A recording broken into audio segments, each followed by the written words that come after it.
Kato, thank you for running the waiting room. I thought I might just to get people warmed up a little bit, and so they have something to spend their time on. If you want, I'm going to type a question in the chat. I'll also say it out loud, and if you want to type an answer, that'd be great.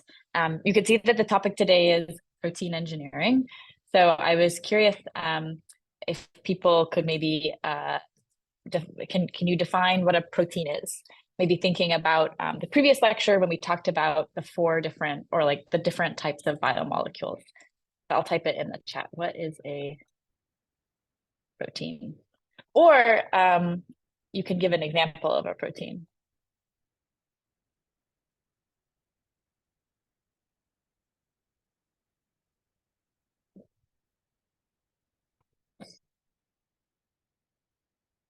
Okay, I see one answer already that I like, but feel free to also add other answers.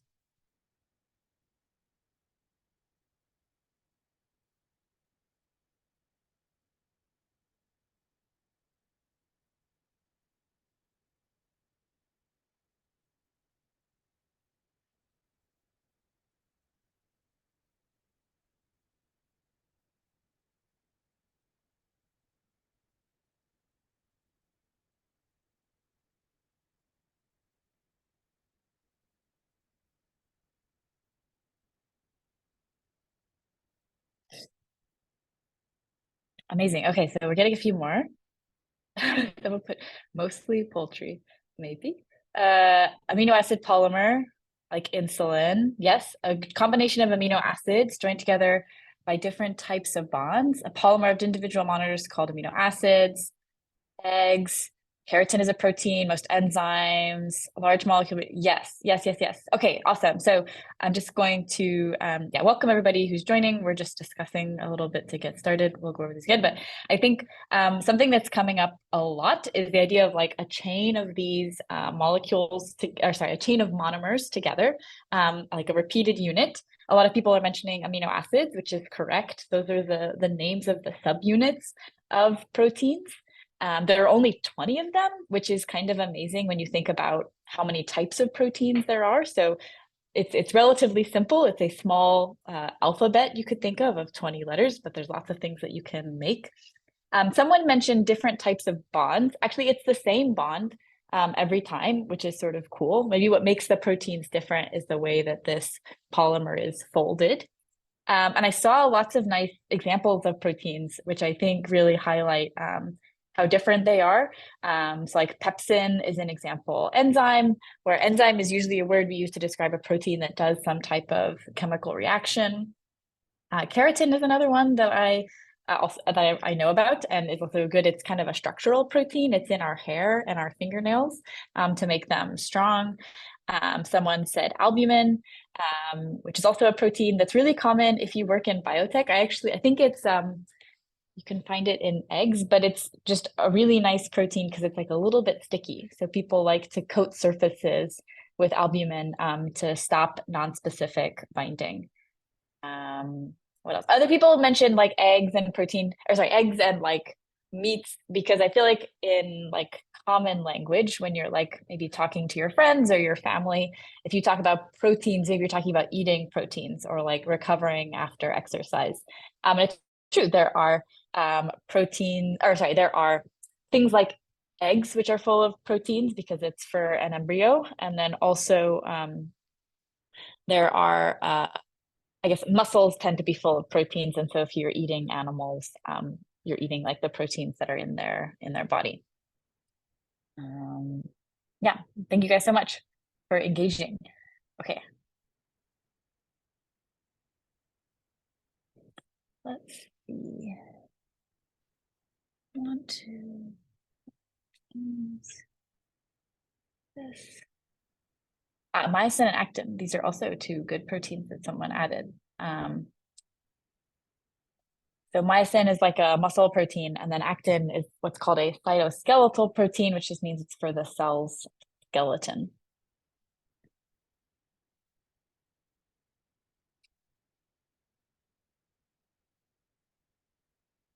Actually, I might take a couple minutes as well, just right now to ask, while maybe we wait for a few more people. Does anybody have any questions from last week? Or were there any questions about the homework? You can unmute and speak out loud if you like, but you may also type your question into the chat.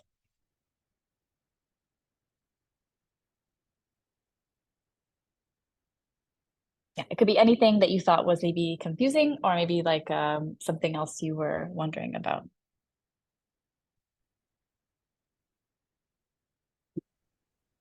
Hello? Hi, yes. Yes, I have a question. I just need some clarification in regards to one of the assignments when I was writing. You mentioned, is it RBS is responsible? I don't know, is it between RBS and the promoter? Which one is responsible for how much of the, let's say, the express genes needs to be made? Is it the promoter or the RBS? I thought that the quantity was mostly dependent on maybe the coding sequence, but maybe I need some clarification on that one. No, that's a great question, and we kind of intentionally asked it because it's a little bit challenging. So if you remember, one of the key ideas kind of within biology and also for this course is that you have DNA that encodes messenger RNA that encodes proteins. And so when we want to ask how much of like a gene do we make, we're just talking about how much protein do we get. And so there's two steps, right? So I guess if you make a lot of RNA, that's one way to get more protein. And you can also make a lot of protein from your RNA molecules. So the promoter and the RBS are actually important for those two different steps. So the promoter will control how much mRNA is made from the DNA, whereas the RBS, which is the ribosome binding site, controls how strongly the ribosome binds to the mRNA and makes protein. So both the promoter and an RBS being stronger will ultimately give you more protein. I can't remember what the homework question was exactly, but I think what it wanted you to think about is which of those two steps is controlled by the RBS. So if you, for example, if you change the RBS and make it stronger, you won't get more mRNA because the RBS is the part of sequence that controls how much protein is made, not how much mRNA is made. Does that clarify at all, or do you have maybe another question? No, it's okay. I'm answered. I'll do more research also to try and understand on how it works. Hello? Okay. Hi, yeah, we might have time. I might actually suggest that we go ahead and get started. Sorry, I think if someone else has another question, actually, we can do another quick question. I also saw some things in the chat, but we'll go with the Drake maybe, and then after that we can begin the lecture. Yeah, Drake. Okay, thank you very much. So, looking at the Gibson assembly, I was asking myself, you have two PCR amplicons with overlaps. So, in that, when you put them in a plasmid, the overlaps themselves, using the overhangs, they attach themselves. What's wrong with amplifying a whole long fragment and then insert it at once using overhangs, not having two amplicons, but just one long amplicon? Because I think it's possible with a high fidelity polymerase. Okay. So are you asking? So I think it maybe depends on what you have. So usually if you're doing a Gibson assembly, it's because you want to put together different pieces of DNA that are not connected. And so to get the PCR amplicon, you would need them to be together in one template. So if you are amplifying, say like two separate pieces, like maybe you have like a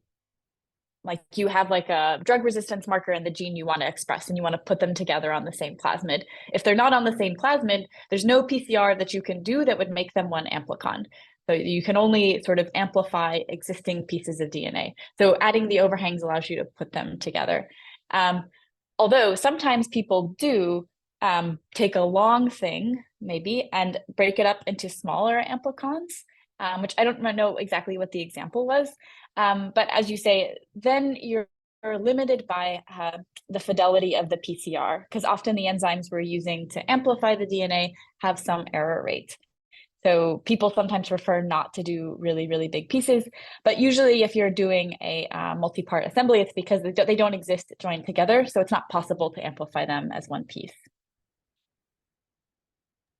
Okay, thank you very much. Now I get it. Awesome. Thank you for your question. Okay, I see there's lots of stuff in the chat, which is really awesome. And I'm going to say that we can, if there's time at the end, we can discuss. Also, feel free to put these questions onto Slack. And if you don't know how to join the Slack workspace, I'm going to type this here. You can check the syllabus or email SynBio4All@gmail.com. There is a link on the syllabus to join the Slack workspace. And there's like specific channels where you can ask questions and we'll answer your questions or other students can.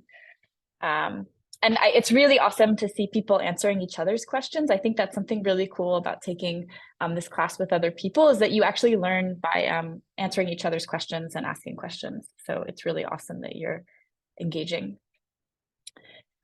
Okay, all right, I think I'm gonna go ahead and get started. Oops. Okay, what happened? Zoom share. Oops, what happened? Oh, okay. Can you see my screen? Yes, you can go ahead, Heidi. Okay, all right. So today we're going to start our first set of new material for the intermediate course, and we're specifically talking about protein engineering.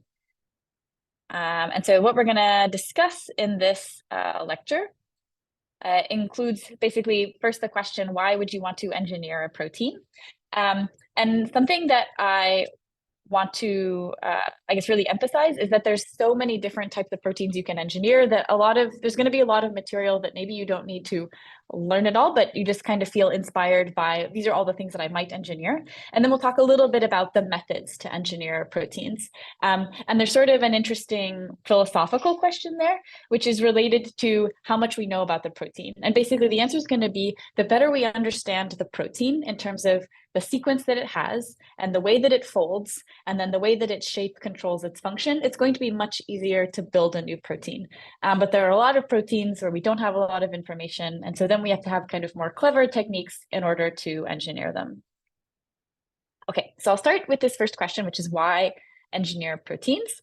And the main reason is that the proteins perform a large majority of biological functions. And I hope as you go through this course and you learn new things, you will learn a lot about a lot of new different types of proteins. And actually, even before the lecture started, people brought up a lot of different types of things. I was going to mention, so this is actually a figure you guys saw last week, talking about the central dogma or how genes are expressed. And you may notice that everything that's listed in pink is a different enzyme or protein. And ribosomes have like a protein component. But yeah, if you can engineer these proteins, you can control how genes are expressed. But then, of course, cells are also doing other things, like producing ATP, which is a molecule that's important for energy. And as you see here in this schematic, there's a list of 10 different enzymes where you see that they perform these like various steps in order to turn glucose, which is usually what we feed the cells, into pyruvate, and we get these ATP molecules out. Other important proteins that are doing totally different sets of functions is cells also put proteins in the membrane, which is sort of the boundary between what's inside the cell and its environment. So by having a protein on that boundary, they're able to sense their external conditions. This is a picture from the Wikipedia article on chemotaxis, which is one of the ways that bacteria swim toward molecules that they would like to eat. And that process depends on this receptor, which is important for detecting some of these chemicals. And then there also are structural proteins, which are proteins that give structure to the cells. And so someone actually mentioned keratin at the start of class, which is important structure for human cells. But also there are these S-layer proteins that form the structure of bacterial cells that I wanted to include. Okay. And in the beginner course, a lot of what we talked about was in synthetic biology, we wanted to control cell function by controlling how much protein was produced. So in that first lecture, some of the examples we gave were insulin. So you can take the insulin gene, put it in an E. coli cell, and you get insulin protein. So we're making more insulin protein, and that's useful therapeutic for diabetics. We also talked a little bit about metabolic engineering. So we talked about when you have a yeast cell, you can actually take these enzymes from plants that allow you to convert sugars into an important anti-malaria drug. So here we're just expressing proteins, but they're natural proteins. This is like the human version of the insulin gene, or these are enzymes that we discovered in a plant. But what we're going to talk about today is engineering the proteins themselves, which is sort of this like next level or dimension of creating new biological functions. And there actually are cool examples related to both of these, which is actually that the current therapeutic version of insulin has actually been engineered and modified so that it's no longer the human version of the protein, but has a couple changes that give it a longer half-life in blood, which makes it more effective as a therapeutic. Also, if you're doing metabolic engineering, you can modify existing enzymes to say, make them faster or just produce more of whatever molecule you want, which actually allows you to get more product, which is, again, kind of a more efficient way to do the chemistry.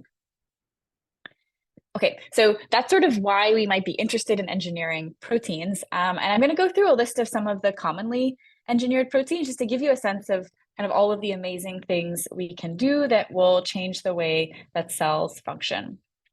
Okay, so this is the list. We're going to talk about enzymes, signaling proteins and receptors, antibodies, and viral capsids. Okay, so one of the most commonly engineered proteins is enzymes, and it's partially because enzymes do chemistry, and often that chemistry is valuable. And one of the simplest things that you can do for a protein is try to make it stable at a different temperature. So what does this mean exactly? So we mentioned at the start of class, we talked about how proteins are polymers, or these long chains of amino acids that are all bound together with peptide bonds. But in the body, they are not this long chain, but they're actually folded up in a particular shape. And that shape is important for its function. But as I guess you can sort of imagine, or I guess as you may know, if you heat up a protein or you like change the temperature, its ability to fold in on itself changes, and it can fall apart because adding energy in the form of heat can destabilize certain types of chemical bonds. And so the kind of intermolecular interactions that hold this knot together can slowly become unfolded. And you guys may know that if you cook an egg, which is also something that was mentioned before as being full of protein, the yolk will change from being transparent to being white and something that you can't see through. And that's related to proteins changing shape. So maybe something we want to do is just keep enzymes from being temperature sensitive.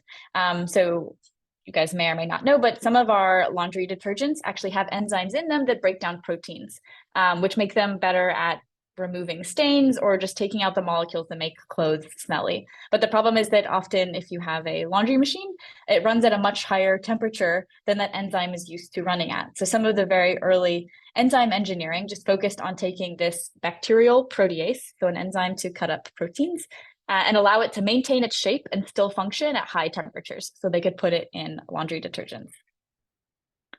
Another common goal for an enzyme is not just to make sure that it functions at a different temperature, but also allow it to do faster or higher conversion. So one that people are really excited about is an enzyme called Rubisco that's very common in plants. It's part of how they do photosynthesis. And you may know that plants sort of take in carbon dioxide and produce oxygen and then also other sugar molecules. But right now, something that we're worried about is the amount of carbon dioxide in the atmosphere and other greenhouse gases. So there are people who are excited about using this enzyme that can convert carbon dioxide to sugar, or as part of a long set of chemical reaction steps. If we could engineer Rubisco, we might have a technology to remove carbon dioxide from the atmosphere, or at least turn carbon dioxide into sugar, which is something that will not be volatile and in the atmosphere. And some other cool enzymes, kind of like I mentioned before, are metabolic enzymes. And there's kind of a lot of things you can do. There's a lot of specific biochemistry. So depending on your background, this might or may not make sense to you, but that's fine. I just wanted to sort of give you a picture. We're going to talk about metabolic engineering next week, but you can think about metabolism as a set of chemical reactions that the cell is doing to harvest energy and to build more proteins and more copies of itself. And metabolism, unfortunately, often looks like these really crazy diagrams where you see lots of names of molecules like glucose and pyruvate and citramalate and 2-ketobutyrate and lots of different molecules. And then there are these arrows connecting the molecules, and each arrow represents a chemical reaction that's done by an enzyme. But just at a high level, you can think, okay, so say that I want a lot of one butanol, or I want a lot of one heptanol or one pentanol.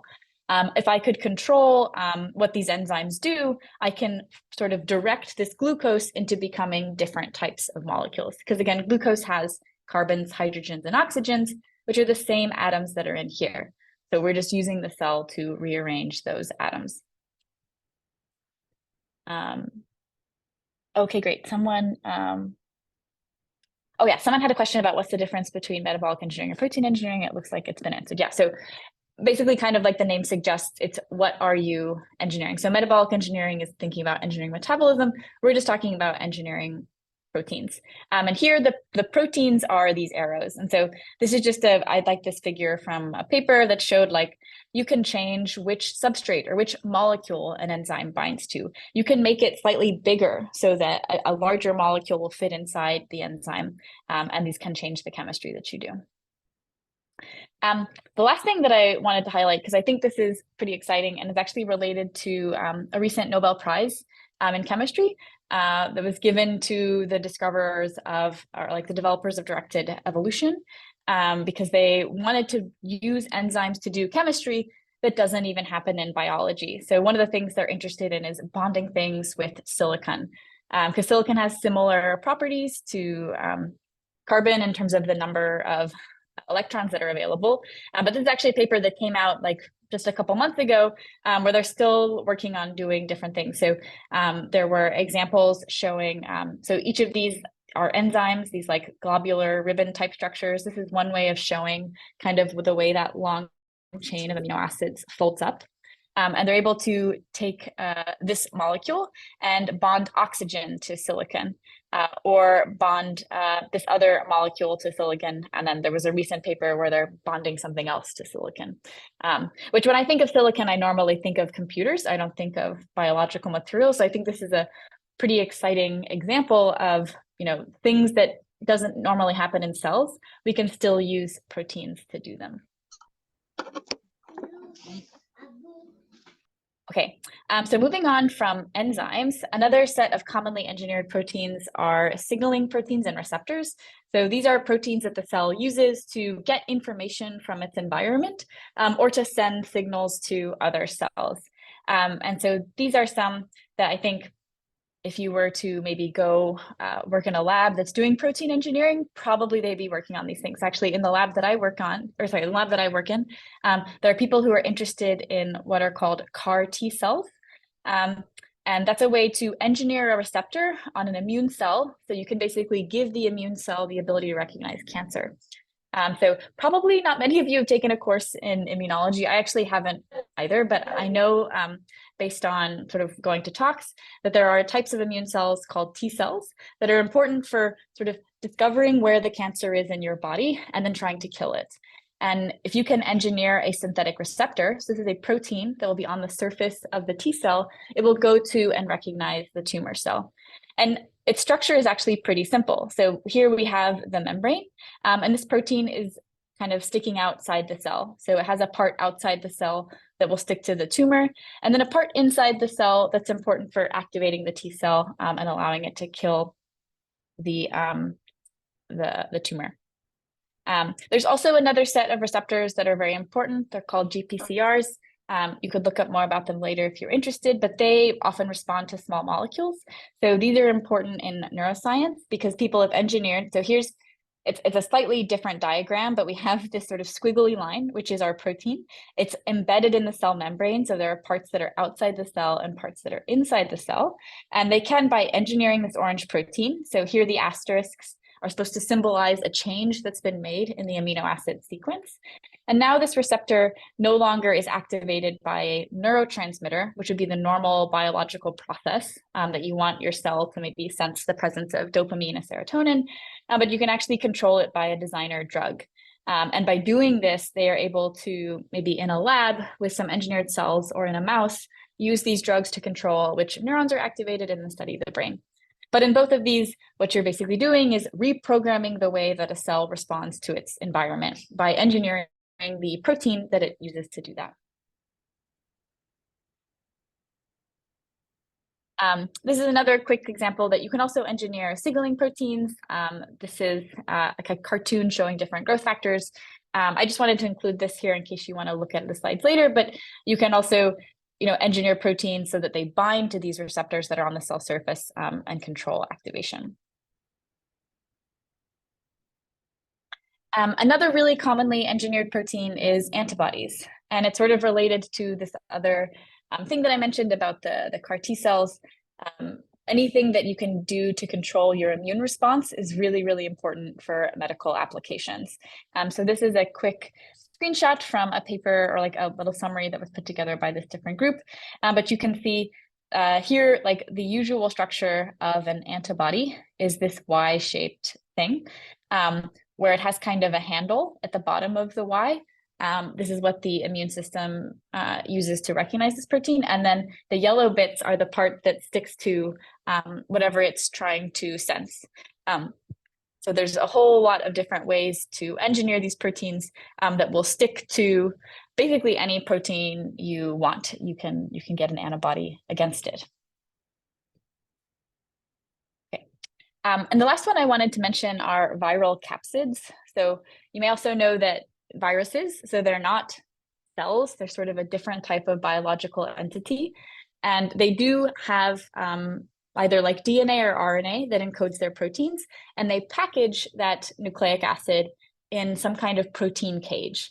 And they use this protein cage to go between cells and again, to protect either their DNA or RNA. And so people are often interested in engineering those protein cages. And these can be for either medical applications. So I thought something that was interesting is that actually to generate the vaccine for COVID, we had to engineer the SARS-CoV-2 spike protein. So that's a protein that stuck out from the surface of the protein cage of this virus in order to make it stable. And also people who are interested in developing vaccines for malaria, there's a particular protein from the parasite that we would also like to put in vaccines, but it's not stable at the temperature we store vaccines at. So if we can engineer the protein to make it stable at a different temperature, we might be able to build a new vaccine. The last thing that I think people are really excited about are using these protein cages to deliver proteins for gene editing. So you can, I think this is related to CRISPR, which is something we talked about in the beginner course. But say you want to repair their DNA and you want to put the information for repairing their DNA inside a viral capsid, that would be a way to deliver it to the cell. But you can, by engineering this capsid, for example, control which cells it will deliver its payload to. Or you can make sure that it will deliver its payload more effectively. Okay, so that was a bit of a quick summary of kind of a large set of proteins that can be engineered. And hopefully what it shows you is that the cell is doing a lot of things. It's often using proteins to achieve those functions. And by engineering those functions, you can sort of reprogram what a cell does. And so I thought it might be fun as an activity. You can all think about what is one other protein you know about or have learned about in this course or the previous course, and think about how might you engineer it. And I had some examples because you may have seen there are sort of common themes. Often people just want to engineer a protein to be stable, that is, that it will remain folded at a different temperature. You also maybe just want to make the protein faster or better at the thing that it's doing because maybe it's too slow or it's a little bit sloppy. And you could also think maybe there's a slightly related function that you want it to do. So for example, when we're thinking about getting an enzyme to do a new type of chemical bond, it's often saying, okay, well, I know it can do a silicon hydrogen bond. Can I get it to do a silicon oxygen bond? So I guess I wanted to maybe give people, let's say like 30 seconds and think about just one protein that you know about. And you can actually, I think, scroll up in the chat, and maybe see some other examples of proteins. So just try to think about what your protein would be.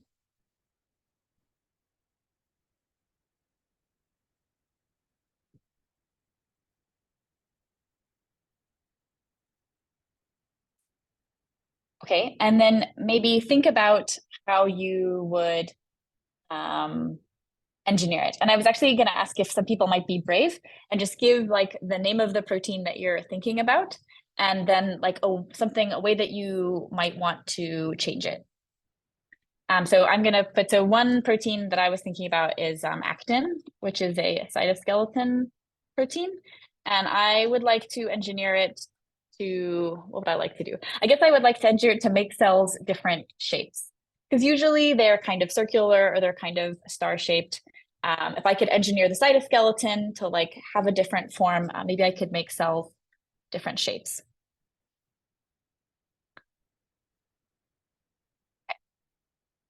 Okay, so someone put insulin, which I think is nice. Could you, I guess, was it Sarah who wrote that? Is there a way that you would like to engineer insulin? You can type in the chat.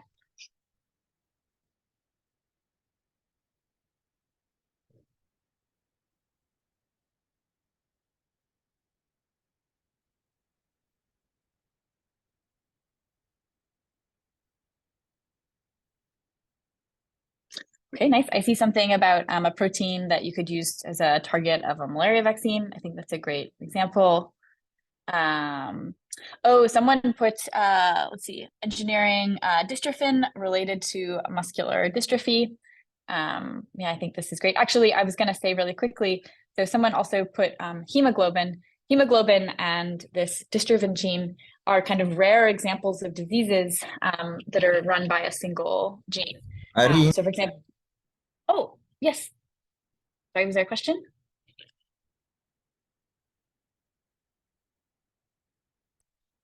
Okay, never mind. Yeah, but both of those, if you can engineer versions of those, you could maybe cure someone's disease. Oh, this is fantastic. Okay. There are so many I can't even keep up. I'm gonna read out some of the nice ones. Yeah, I mean, GFP to make it brighter and more stable, 100%. That actually really helps people doing experiments, because when you shine your microscope on GFP, it often photo bleaches. Someone put PETase, which I think is amazing. So I really like this enzyme. It is able to break down polyethylene terephthalate, which is a type of plastic. So basically bacteria can break down plastics. So if we can engineer some of those enzymes, we might be able to solve some of our pollution problems. Someone wrote designing an antibody that rapidly increases during disease onset. I think that would be super cool. It's also interesting to think about, is that something you would engineer at the protein level, or could you maybe design a promoter that controls how much of your antibody is expressed? Someone put cellulase, which I think is also a nice example if we're thinking about using cells to recover spent biomass. That relies on the cellulase enzyme. Yeah, antibodies, yeah, higher affinity, higher stability, higher specificity. These make them better treatments. Engineering nitrogenase, not to be destabilized by exposure to oxygen. Again, that'd be great because most of our world has a lot of oxygen. So we run chemistry with oxygen. Yeah, Taq polymerase to be stable at room temperature and also work faster. I mean, a lot of work has gone into engineering polymerases because it helps us do different types of PCR, and it can be easier, faster, better. You could also imagine, like, if it runs at room temperature, you can do kind of point of care reactions. So there are people who are interested in diagnostics that you could just sort of run yourself, but that run a PCR reaction. Antivenoms using eggs as a bioreactor.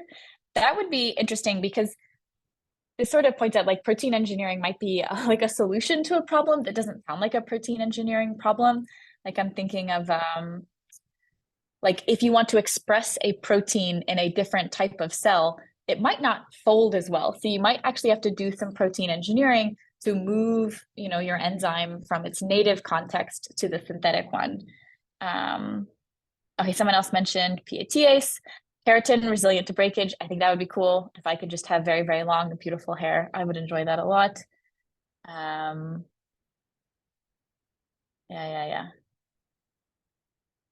Yeah, this is amazing. Okay, so I think you guys have understood the assignment, which is, yeah, if there's a protein that like does something that you're interested in or is related to disease, or maybe you want to do some like biomanufacturing with it, protein engineering can really help you like achieve amazing things.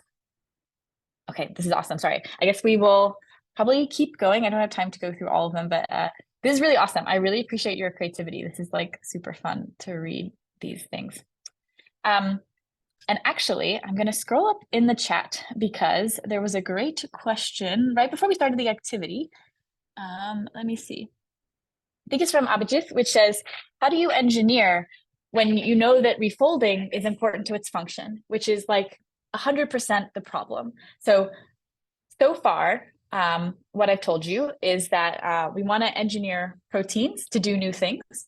But it's very, very important that the protein retain its structure. Otherwise, it will unfold and no longer be functional.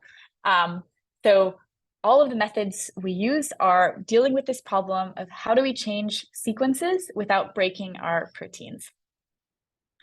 And so there's sort of a variety of ways to do this. We're going to talk about rational design, randomizing sequence, and model-guided design. Okay, but so one way to think about proteins is what we would call the like sequence function relationship. So I'm repeating some things I said earlier, but just to be clear, you know, proteins are sequences of amino acids. So each of these letters stands for an amino acid. So you can write down what a protein is as a sequence of letters, almost like a word. But this sequence will then, because of physics, or like polymer physics, fold into a particular shape. So another way we think about proteins is their structure, like the shape that they fold up into. But this structure then has a particular function. You may have seen, sort of this was implicit in the earlier slides, the enzymes have a particular shape. And often the like molecule that they're doing some chemistry on fits inside whatever that shape is. And so if we want to change what an enzyme does, if we change the sequence a little bit, we get a different structure and then we get a new function. But the problem is that actually it's hard to predict how a change in sequence is going to affect your structure. And most of the sequences we can write down actually will not fold correctly. So people sometimes talk about like protein space being very empty, because say you take an existing protein, maybe like from the human genome, and you changed 2 or 3 amino acids, it's unlikely that that protein would still be functional. So if we want to engineer new functions, we need a way to make new sequences. So we have a new sequence that will then fold into a desired shape and then have the function that we want. Okay, so how do we do this? It really just comes down to how much we know about the protein already. So say, what are some of the examples that we talked about? I guess insulin comes to mind first, so I'll just like quickly talk about that one. But say we want to make insulin stable for a longer time in the blood. Do we know the sequences that can perform the new function? So do we know what sequences are important for stability? Actually, we probably don't. But if we knew, say, I just need to maybe add something onto the protein that will make it stable, then we could do something called rational design. So if you know the amino acid sequence that you need, you just add it and you can rationally design the protein. But often we don't know the sequences that can perform the new function. So then the question is, do you know what part of the sequence controls the function? So that would see, okay, I know the sequence, I know how it folds. And let's say for the enzyme, there's like an active site. There's like a part of the protein that's interacting with the molecule. Then I could maybe specifically focus on that part of the protein. Now, I don't know what changes I should make. So it's a set of letters. I don't know what the new letters should be, so I might just put in random letters, because as I mentioned, it's only an alphabet of 20 letters. So if it's a small enough sequence, I can just put in random ones and hope that one of them is good, and then keep that one. But often we're in a situation where we don't even know sort of what part of the protein is important. And in particular, if you're thinking about stability at different temperatures, the way that the protein folds is actually dependent on amino acids that are all over the protein. They might be embedded inside, but they also might be outside. So then you would want to randomize the whole protein. And there, it gets really hard to randomize that much sequence. There's going to be a homework question about this where you calculate, how many changes would I have to make to really sample every possible sequence. And it ends up being something close to like the number of stars in the universe. Like it's astronomically huge, and we just can't build them. So we need to be sort of clever in thinking about how do we randomize the whole protein. But basically, in terms of what you decide to do, it depends on how well you understand the protein. And the better we understand it, which is like, we know how it folds, and we know what parts of the protein are important for different parts of the sequence, the easier it is to engineer. Okay, so I'll start with like the easiest examples. And I really wanted to go over these because, again, we're going to have a final project where you propose some synthetic biology design, and looking at other projects from other competitions like iGEM and GOGEC, they often include what's called protein fusions, which is a way to engineer a new protein by just like putting together different types of domains. And in fact, most proteins, people talk about them as being different domains. You may remember in the pictures of the receptors, there's often a part of the protein that's outside the cell and a part of the protein that's inside the cell. So there's sort of an extracellular domain and an intracellular domain. So with that very modular structure, it's easy to engineer. So the simplest type of protein fusion you can make is just to fuse your protein to GFP. And this little cartoon here is showing what the DNA might look like. So there is a promoter, which kind of, as we discussed at the beginning, is the part of the DNA that controls, how much mRNA is made and then how much protein you get. But the coding DNA sequence actually has two pieces to it. So this is, I believe, a beta amyloid protein. There's a linker and then green fluorescent protein. And when this was expressed in cells, when they looked at the cells under the microscope, anywhere there is this green fluorescent color, they know that that's where this protein is because these two things are fused together. And so this was actually a way to look at where aggregates were forming inside the cell. And you can see a bit that there's like a nucleus and a cytoplasm. So something that you're seeing is there's an aggregate forming and it's in the cytoplasm, which is sort of cool information to have. So often making a fusion with a fluorescent protein allows you to visualize it. And something else that this highlights is if you're making one of these fusions, a part of the design is thinking about this linker. Because again, we need these two things to fold well. So if we give them like a long flexible tether, these two separate parts can fold well. And hopefully the function of this protein isn't affected by adding GFP to it, although that can sometimes happen.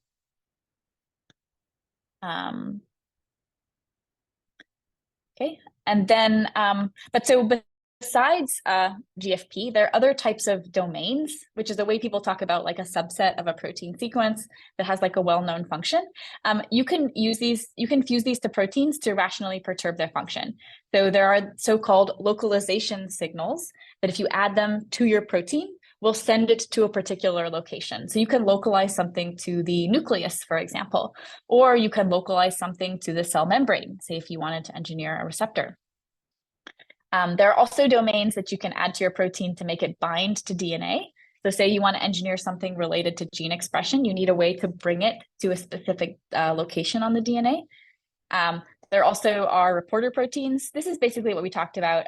You can make your protein fluorescent, or you can make it produce luminescence. Another common thing is to add a degradation tag. So this is, again, something you add to your protein. And the way that it affects it is it now causes that protein to be degraded more quickly. And that's sometimes important if you don't want your protein to accumulate to very high levels, or you want it to be very dynamic and fast responding. It can be important to add a degradation tag. And then the last thing in this sort of set of possible tags is an affinity tag. This is often just important for doing experiments because maybe you want to purify your protein afterward. And so you express your protein in a cell. If you break the cell open, you have a soup of proteins. Most of them are not the one that you want. But if you've tagged your protein with, say, something like a V5 domain, you can then have a column that, or like some kind of substrate that you flow all these proteins over, and only the tagged ones will stay on the column. And so it's a way to fish out the proteins that you want, or to stain them and see how many of them you have. And this is actually, here's a link you can go and you can check out. This is from the iGEM competition and just see kind of all these different types of domains. And I think it's kind of a fun way to make the proteins almost like Legos, that you don't have to maybe understand all of the details, but you can kind of engineer a protein as a fusion. Okay, I think we're getting close to time, so I'm going to try to go a little bit faster, but I just wanted to show you also that there are different combinations of domains that reoccur in a lot of synthetic biology designs. So as I mentioned, the people are really interested in engineering a lot of type of receptors. And so often there's a part of the protein, this like purple circle that's outside the cell. And then really all you need is just a transmembrane domain, and that's sufficient to display something on the surface. And if you add a response domain, you can then also sort of tether the binding event to some cell response. Often another type of domain is a dimerization domain. So that's these two green half circles that can come together. And that can be another way to force two proteins to stick together, or you can like reconstitute a protein or make the two halves of a protein come together. And it's a way to control the protein's activity. Also, people make a lot of synthetic transcription factors, which can be important for therapies or just controlling gene expression. And it's just a combination of, if you have a DNA binding domain and a transactivation domain, you have enough to make a synthetic transcription factor. And you can control where it sticks in the DNA and how strongly you turn on the gene. But kind of what I described before are sort of like special circumstances, right? Where we know exactly what the domain does. But usually what's happening is you have some protein, maybe it's GFP, maybe it's something else, and you know that you want to make it do something different. So maybe you want to make a different type of fluorescent protein, a blue fluorescent protein that's going to emit blue light when it's excited instead of green light. But if all the information you might have is just the sequence. This is the like set of letters that tells you how GFP is encoded. So what are the letters I have to change in order to get this new protein? And which letters should I change them to? And often we just don't know. Like it can help if you have structural information or know something about mutants that occur in nature. But then we can just do something that's a little bit, I guess, easier or kind of brute force, which is just to generate random protein sequences and see if any of them just make things better.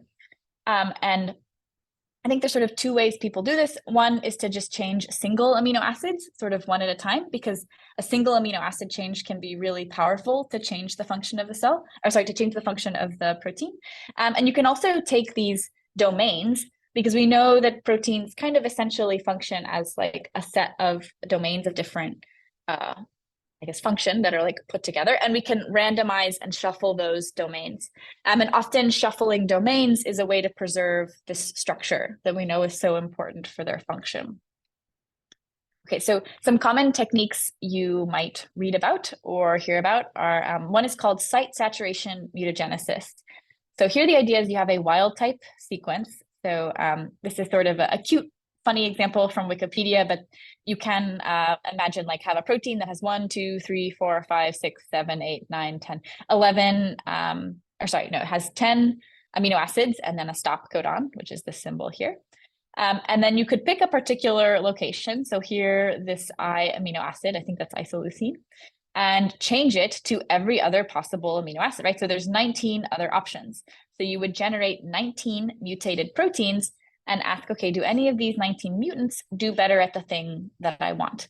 So this might be a good approach. Say, for example, you have an enzyme and you know exactly which amino acid sticks to the molecule that it binds to, and you want to slightly vary it. So you would just put in, okay, what's every other possible amino acid I could put at that location? That'd be one way to maybe change the molecule that the enzyme binds to.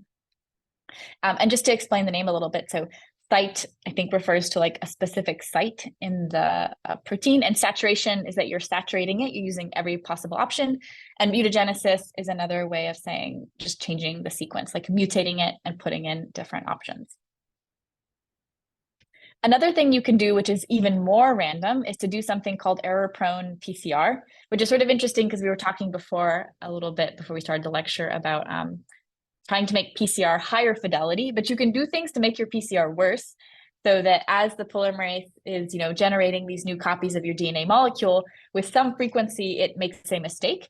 And so now you have a different amino acid encoded. So you might start with some template, and then what you get is sort of a mixture of DNA molecules, each of which has a random mutation. So you're not only adding random single amino acids, you're putting them at random locations in the protein. And again, this can be helpful if you don't know exactly which amino acid you need to change, but you suspect that changing one of them is helpful. You could generate this large library and then try to fish out which one is the best. Of course, another approach that is valuable is shuffling protein domains. So these are, this cartoon is meant to show that there's 3 versions of this protein called cytochrome P450. Basically, there's a green one, a red one, and a blue one. I think they come from different species. But basically, they divided it into chunks. They say, okay, one way to think about this protein is that there's 8 chunks, and each of these chunks folds well on its own. So let's randomly put the chunks together. Let's mix up the different versions of this protein and see how active they are. So that's what this panel is actually showing here. So you have the wild type sequence, which chooses one block from from the green protein. It gets all of its blocks from the green protein, but you can swap them out with blocks from the red one, from the blue one, and get different combinations. And this can be a way of kind of biasing your library, your set of mutated proteins toward things that should fold well. Which can make it more successful. It's possible in your error-prone PCR, you generate a lot of mutants, but most of the mutants don't fold and they're not functional. So shuffling things at the level of the domains can make it more successful. Okay, then as the last thing, okay, I see some questions in the chat, but I'll get to them at the end. I just wanted to mention directed evolution, which is kind of a method for protein engineering, but it specifically solves this problem that on all the previous slides, right? So site saturation, mutagenesis, error-prone PCR, or this domain shuffling, you end up with a library or sort of a lot of sets of protein sequences that you'd like to test. And you don't know which one is best. And often there are on the order of like thousands or tens of thousands of these things. So you can't go through manually one by one. It would be quite hard. So people will use directed evolution, which is just a technique to take, so this cartoon is showing like red DNA becoming DNA of different colors. These are just like different mutants or variants. Again, there'll be many more than 4. You express them in cells. So these sort of folded structures are supposed to be the proteins. And then you usually have some experimental technique where you pull out the ones that perform the best. And then you take that one and you keep it, and then you can keep diversifying it. So you can, if you do it once, that's a way to pick a winner. But directed evolution also has this idea that similarly, that during historical evolution, say like if a bacteria is evolving resistance to an antibiotic, it slowly picks up mutations one at a time. And it puts all those things together to get kind of a huge increase in function. So we can synthetically do that by, introducing single mutations, picking a good one, and then on top of that, testing more mutations and testing more. And people often cartoon that by showing what they call like a fitness landscape, or basically you want to walk uphill. So you start with, some set of proteins, and then you try some mutants, and like one of them is really good. And so you keep your good mutant, but then you generate a lot of variants again, and then you keep your good mutant. And by doing this, eventually you find what is the best sequence. Okay, then in the last bit of the talk, I wanted to talk about building computational models to help us do some of these steps. Because basically I've described kind of 2 methods. There's a rational method where you understand the sequences well, and you can sort of mix and match them. And then there's the second method, which is kind of totally random, but it's based on this like problem we have that we don't understand this like sequence structure function relationship. It's hard to predict which sequence changes will be useful. So we just try random ones, and like it's sort of like playing the lottery. We like hope we win. And we can be kind of clever and like bias it and get better at winning the lottery. But I think kind of a third approach is to try to build a computational model, which can describe maybe how some of these steps work. And there are a couple things here. Oh, I see that someone's drawing on the screen. Could we maybe wait to do that until later? I'm gonna try to remove it actually. But yeah, that is correct. That is the structure. Okay. So basically it's important to maybe predict the structure from the sequence, or if we had the structure, we'd want to know how it folded. Okay. So some really valuable and important computational models that have come out recently. One of them is called AlphaFold. which maybe you may have heard of. It was developed by Google DeepMind, and it tries to solve step number 1, which is, there are a lot of sequences that we know, but we don't know what they fold into. And so AlphaFold is a machine learning model that was trained on a lot of examples of how proteins fold, but also uses the fact that related proteins have similar structures to kind of compare this protein you have to other sequences and tries to predict which ones touch each other in 3D space. And it will give you a predicted structure. This can help you a lot because say you have you've discovered some protein. You might go and find a bacteria in your backyard and find out it has an enzyme that you think might break down plastic, but you don't really know what shape it has, or you don't know where the active site is. You might be able to just put that sequence into AlphaFold, get the shape, and then kind of try to guess where you think the plastic molecule might bind. So this is a really valuable tool. Another sort of opposite thing that people are doing are what's called de novo designed proteins, where de novo is a Latin phrase made totally new, where they don't kind of have they don't start from any kind of data, they just use physics models. And here what they're doing is they're starting with some structure, which they think will be useful, and then it can give you a sequence that does that. So these tend to be small, useful folds. So here are some examples of de novo designed proteins, which are in red. So maybe you want to make a really predictable protein cage. That's something we can actually do with physics, as long as the protein is small enough. As the protein gets bigger, it's harder or computationally expensive to actually simulate everything. But you can also make these protein switches or something that binds to maybe a protein for cancer or a viral protein. Again, it's just usually kind of a small fold that sticks to something.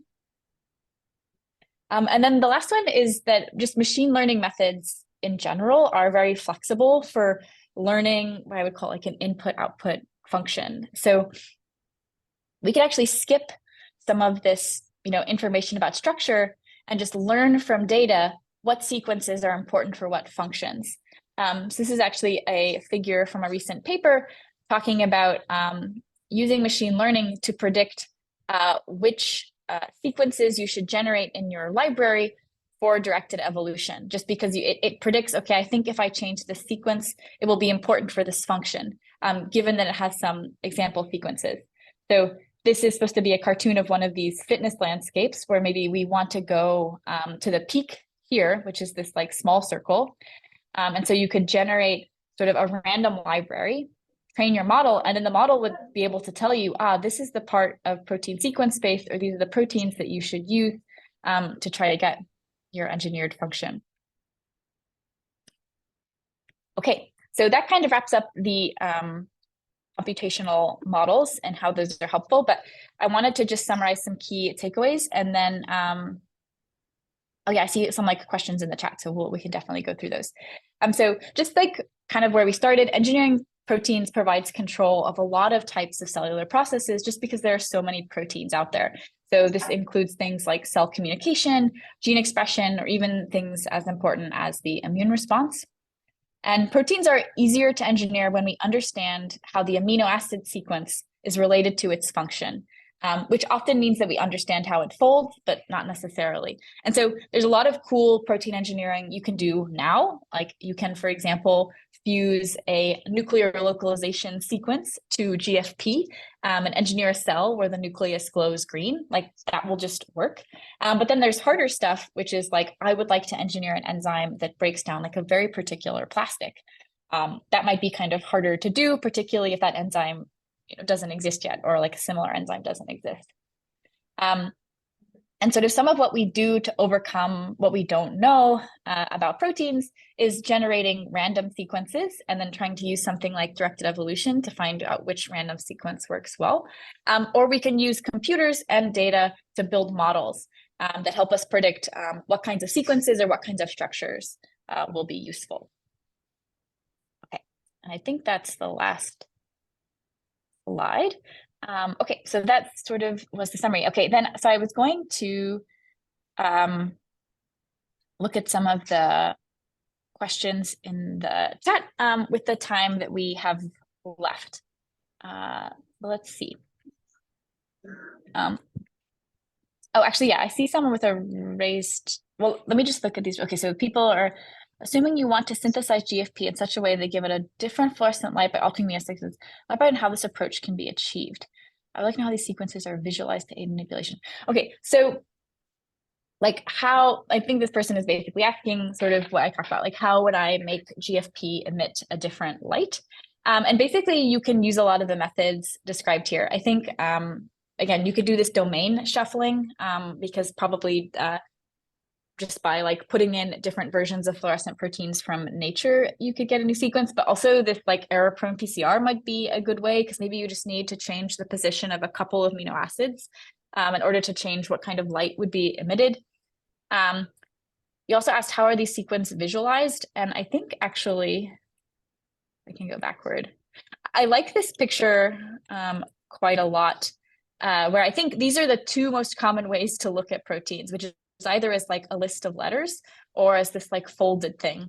And there are some software that will allow you to be like click on a particular part of the structure and tell you what letter is there, which can be helpful. Okay, so someone wrote AlphaFold predictions and molecular dynamics simulations, which that's like another way to sort of describe the two things. There's the AlphaFold predicts structure using machine learning, and then stuff like Rosetta Fold, which someone else mentioned, is using physics, thermodynamics, or specifically molecular dynamics simulations to get those structures. Someone mentioned Uniprot. And then, okay, someone asked, is it a mandatory skill to learn computational models in order to come up with the desired protein, or is it optional? And I think, basically kind of, I think something else I would like to offer to you is that if you want to like be a synthetic biologist or like interact with these technologies, again, there's a lot of cool protein engineering that can be done just by putting together almost like Legos different proteins. But depending on like the kind of thing you engineer, you might find out that computational methods are more powerful. Okay, I saw someone had a raised hand, so feel free to raise your hand again, or you can unmute and ask your question.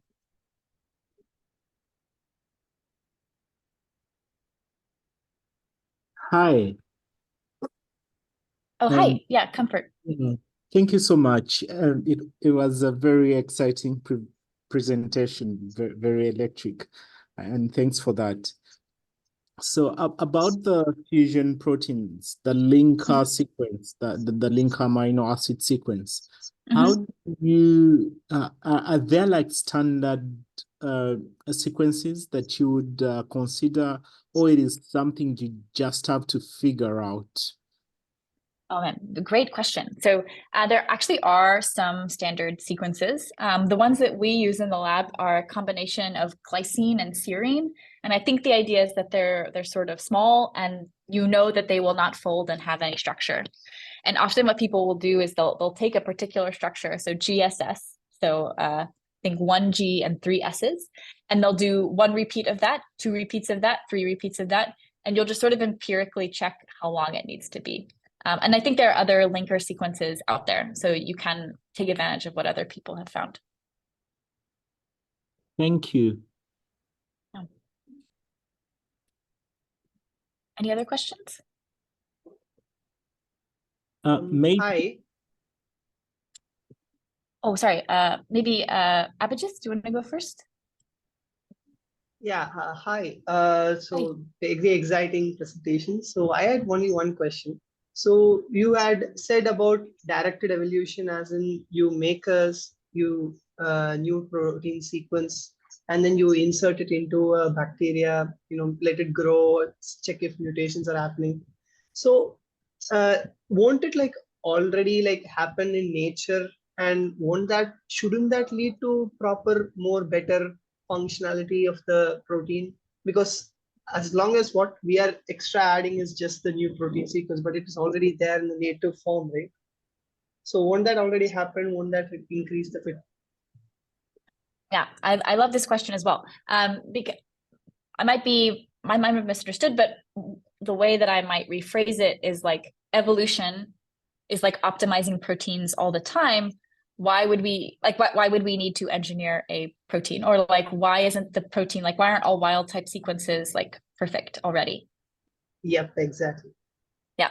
And I think the answer is that biology is optimizing on different things.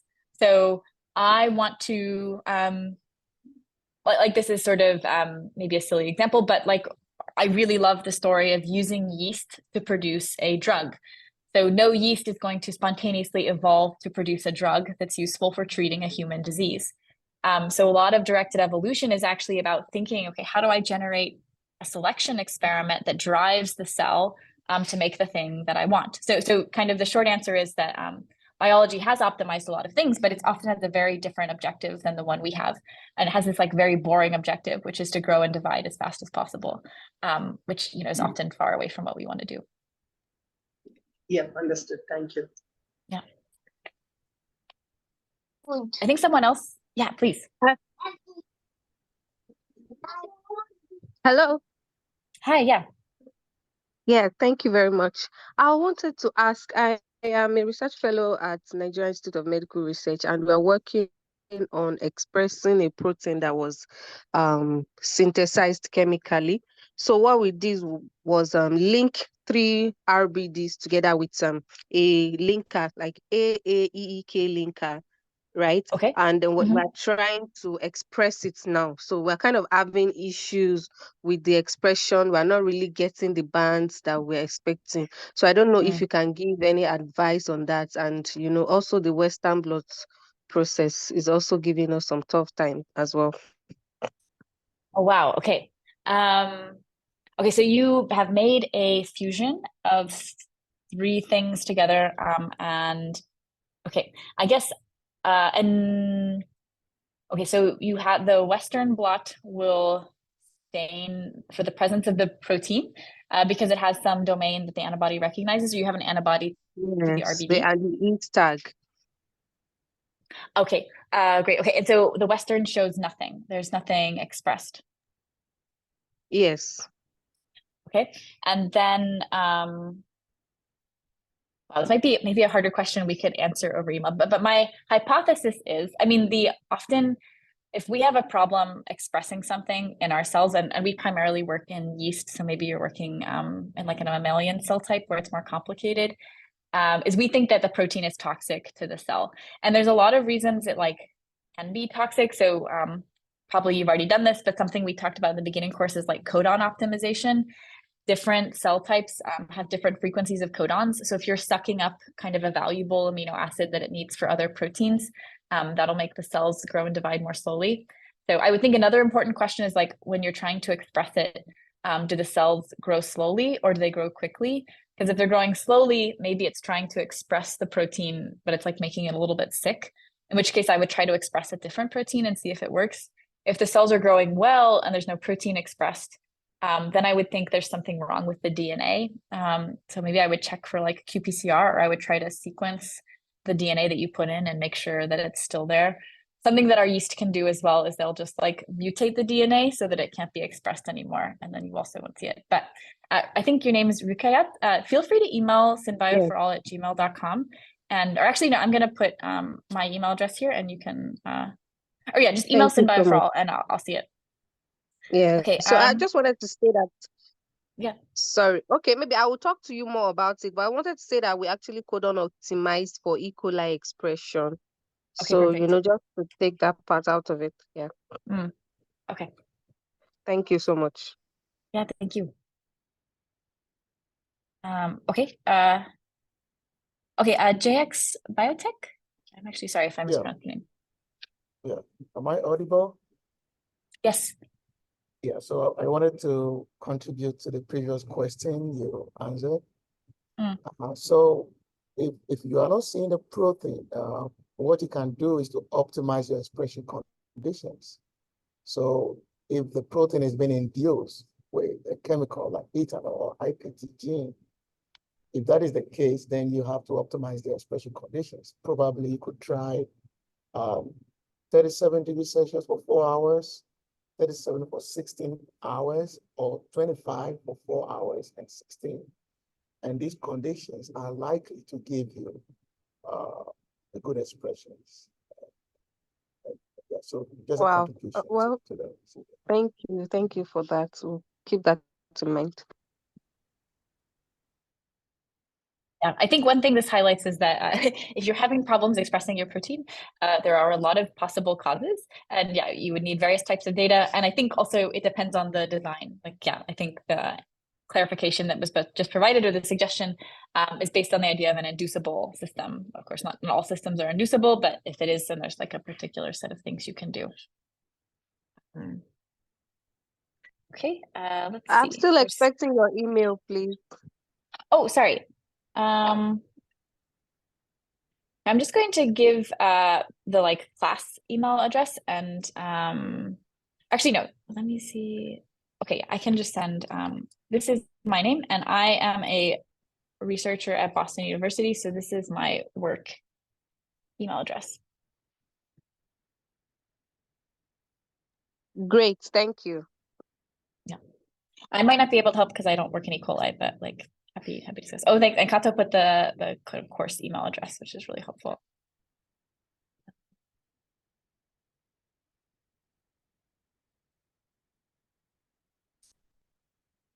Okay. Yeah, any other, so we've had a lot of like questions that are about like applications and like for things. Does anybody have any like clarifying questions? I could also do something, yeah, I guess, yeah, feel free to go if you would like, but I was wondering, people could also put in the chat, maybe what was the part that you found to be most confusing? And if there's something that comes up a lot, I can go back to that slide and explain it again.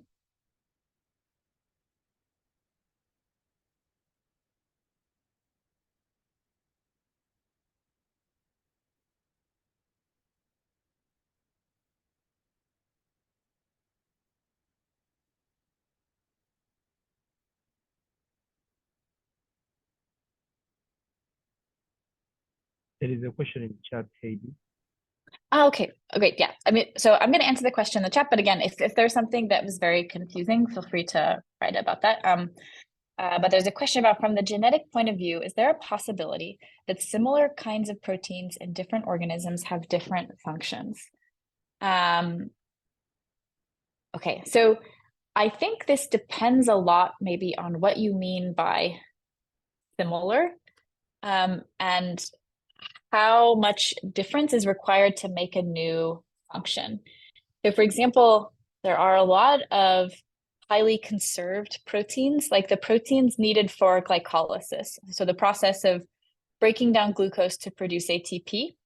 And those have the same function pretty much in all organisms. And those are similar kinds of proteins. But then there are also other things, like I'm thinking about GPCRs, for example. So this is the G protein coupled receptors that were mentioned. And these are similar in that any GPCR you look at is going to have the same structure. It's actually kind of wild. It crosses the membrane 7 times. So that like squiggle that was drawn, that's pretty much what it looks like. It's a bundle of alpha helices. And if you look at GPCRs in different organisms, so there's one GPCR in yeast, and it's actually used for hormonal signaling to help yeast mate, versus in humans, we have hundreds of GPCRs. And I think there's like, for example, a GPCR, I believe, that's responsible for our response to adrenaline and controls our heart rate. I think also channel rhodopsins, which are in the eye and are sensitive to light, are also GPCRs. So that'd be an example of GPCRs are similar between different cell types, but they can have radically different functions. Maybe your question is like, what's a good estimate? And I think what people basically assume is that if the sequences are very, very similar, say like 90% similar, they should have the same function. That's like usually the assumption people make, but it's not always a good assumption.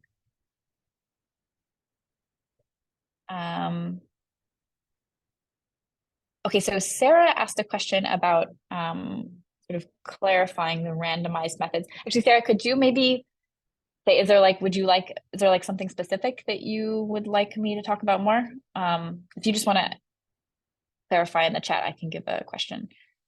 But okay, so there's another question, which is, please, can you suggest some tools one can use for a site saturation mutagenesis and directed evolution? Okay, so there kind of are a lot. Directed evolution kind of is like sort of like a whole family of techniques, and there's different ways to do it. But for site saturation mutagenesis, I suspect there are like online tools. People often can use what they call degenerate oligos. So they will use PCR to amplify the gene, but then the like single amino acid that they want to change, they'll get a bunch of primers or like oligos, which is short for oligonucleotides. So short DNA sequences you can order from a company that all encode for a different amino acid at that site. And then you do a bunch of PCR reactions and you amplify, and then you get this pool where the PCR products have all been changed at that one location. In terms of directed evolution, usually what you need is like, actually I can go back to that slide because it's like helpful. First, like you need a method of diversification. So that's like a way to generate all these mutants. So again, that's like error-prone PCR or like some of the things we've mentioned.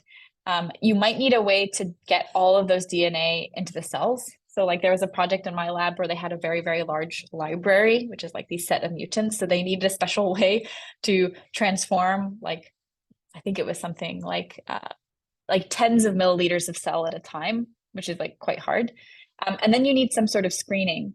So this can be that maybe you have all of the cells together and you have the function controlled how quickly the cells grow and divide. So if you wait long enough, the protein that's sort of doing the function the best is growing the fastest. So like in yeast, we get them to control expression of an enzyme that makes uracil, which is essential for making DNA and therefore for growing and dividing.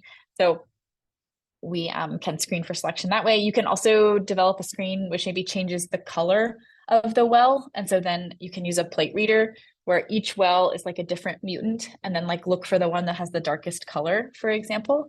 And then that would be a way to get it out.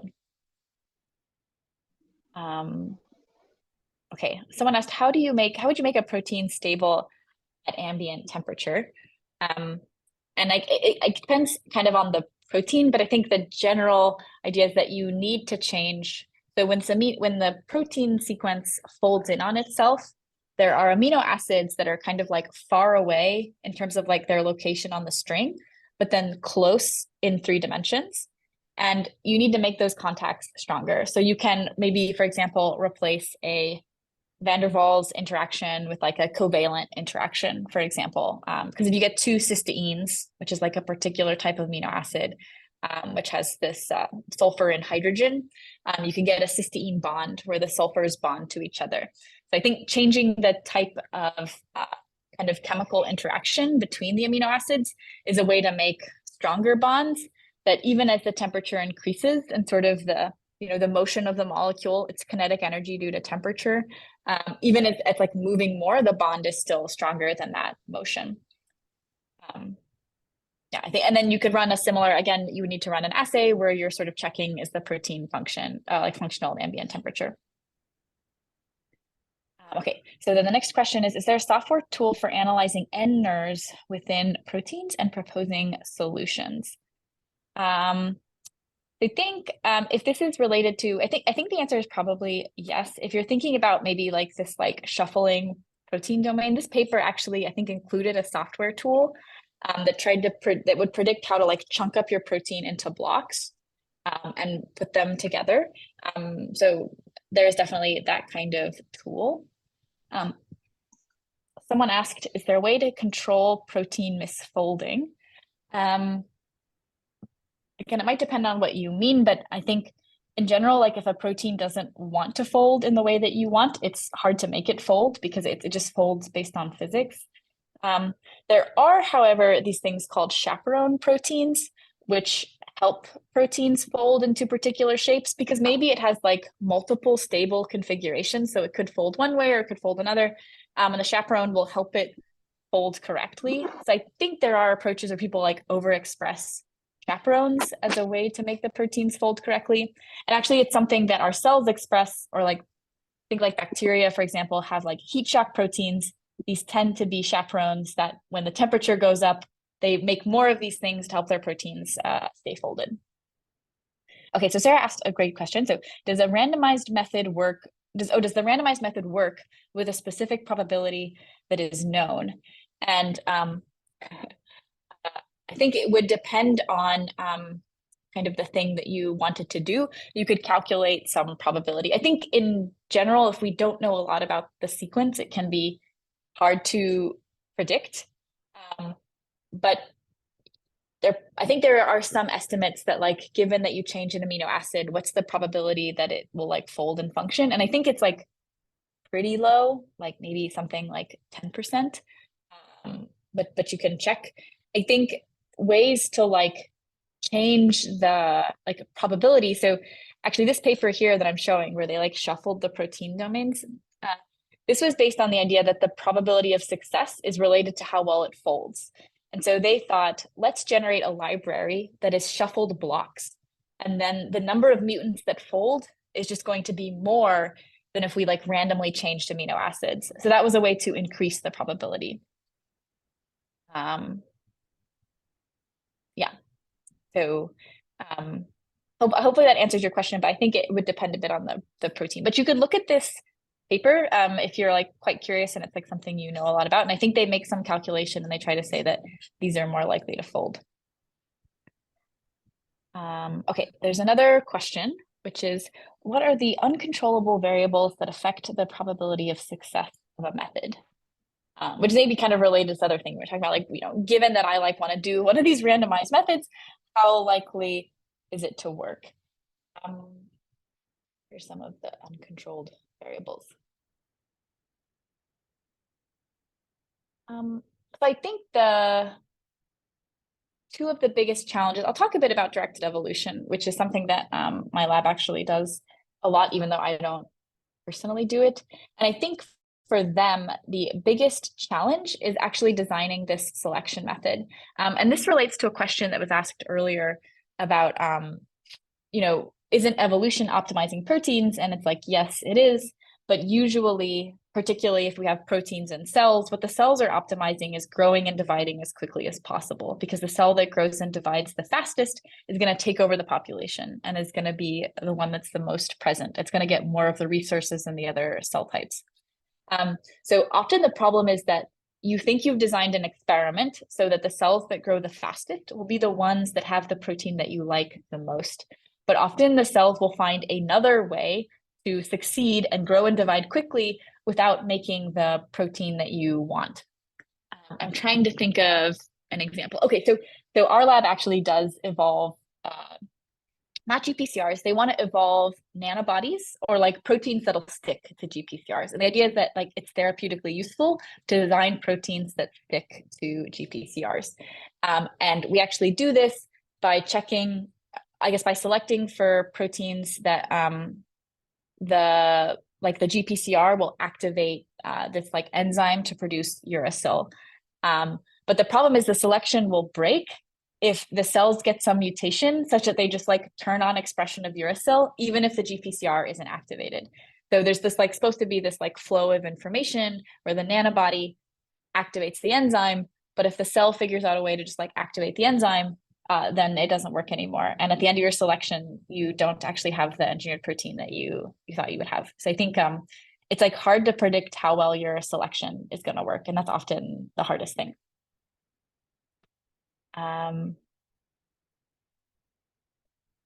Okay, so I think JX Biotech has had their hand raised for a while. So would you like to unmute and ask your question? Oh, I was even typing in the, so what I wanted to say is that, so in my lab, one of the ways by which we avoid protein misfolding is by adding localization sequence to the protein.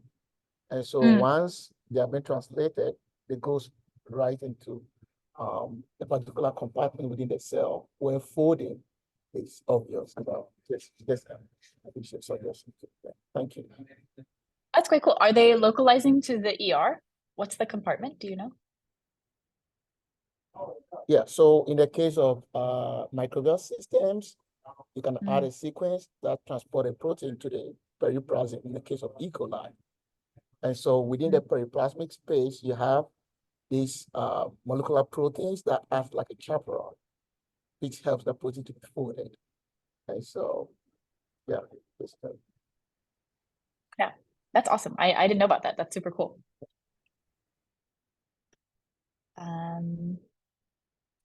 Let's see. There's another question in the chat. Oh, okay. So someone's asking about, are there other online resources? And yeah, I think there are a lot. I mean, we're trying to be one of those resources. Yeah, we could maybe, we don't have a list right now. I mean, you could definitely kind of go on Google and look for like synthetic biology courses, but we might put together a list of other courses that you could also look at as well if you're curious. But yeah, don't feel the need to learn everything at once. It can take a long time to internalize some of these things, and hopefully like the homework is valuable for doing that. I wanted to quickly say, just like by way of announcements, and I realize some people have already left the call, but there is going to be another homework associated with this lecture. So hopefully if you turned in homework 1 before the start of this class, it's going to be graded in the next week. So you're going to get your grade a week from now. Homework 2, I'm going to send out a link sometime this afternoon, or maybe it'll go out later. It'll be on the syllabus really, really quickly, so you can also get it on the syllabus. And then the last thing is, as we've mentioned, we want to have this group project that people put together. And basically the course is 10 weeks, and really it's weeks 8, 9, and 10 that you work on and then present this project. So if you want to go ahead and start finding people to work with, that would be great. And you can use the Slack workspace to sort of like find people to work with. If you can't find a group, don't worry. We're going to take everybody who's not in a group and like randomly assign them to groups at the end. But yeah, if you want to start doing that, also it would be good to maybe think about, or like just keep in mind, like what's like a problem you might want to work on, or like a project. But I think we'll have something in the coming lectures, and it's going to be a part of either homework 6 or homework 7, where you like put together your project idea. But yeah, thank you guys so much for being here and hanging on through the long talk. I really enjoyed putting it together. I think it's a cool topic.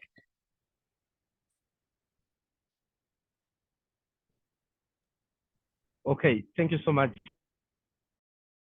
for such a wonderful Thank you so much. lecture. It is much informative. We are very grateful for the wonderful lecture, and thanks so much for everyone who has attended today's lecture. I would like to add what Patrick asked Patrick. I would like to request you to check on our website. We have on the education page, we have updated a lot of resources from other universities and other organizations about synthetic biology. But if you want to learn actually learn slowly, you shouldn't rush. You can first go to our beginners course. It will help you to learn a lot, because it has a lot of content. Thank you so much for attending today. Back to you, Heidi.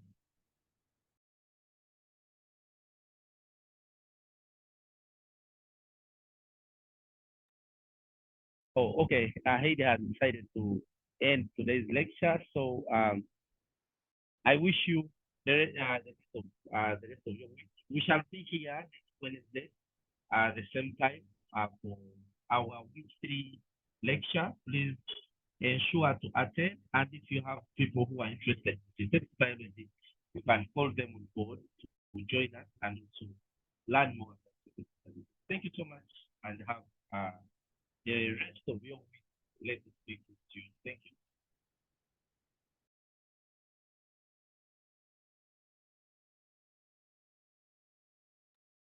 Bye. Thank you.